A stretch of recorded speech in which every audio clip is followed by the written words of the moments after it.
കവിയും ചിത്രകാരനും റാപ്പ് ഗായകനുമായ സുബ്ബമണി തയ്യാറാക്കിയ 2 പുസ്തകങ്ങളുടെ പ്രകാശനം കുഴിക്കാട്ടുശ്ശേരി ഗ്രാമികയിൽ നടന്നു. മലയാളത്തിലെ നാടൻപാട്ട് രംഗത്തെ 20 പ്രമുഖരുടെ 56 പാട്ടുകൾ അടങ്ങുന്ന പാട്ടും പറച്ചിലും പുസ്തകം മുൻ ഫോക്ലോർ അക്കാദമി ചെയർമാനും പ്രമുഖ നാടൻപാട്ട് കലാകാരനുമായ CJ കുട്ടപ്പൻ പ്രകാശനം ചെയ്തു.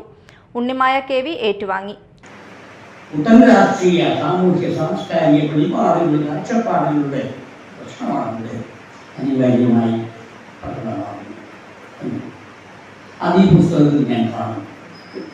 പല പാട്ടുകളിലൂടെ ഞാനത് കേൾക്കുന്നു.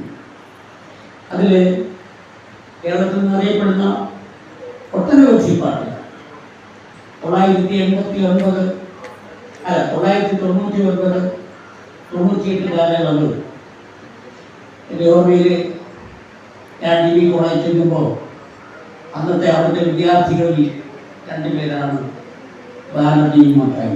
സുബ്ബമണിയും കുട്ടിയോളും കുട്ടികളുടെ പുസ്തകത്തിന്റെ പ്രകാശനം കലാഭവൻ മണികണ്ഠൻ വിഘ്നേഷിന് നൽകി നിർവഹിച്ചു. ഗ്രാമിക പ്രസിഡന്റ് PK കിട്ടൻ അധ്യക്ഷനായി. കവി കണ്ണൻ സിദ്ധാർത്ഥ് പുസ്തക പരിചയം നടത്തി.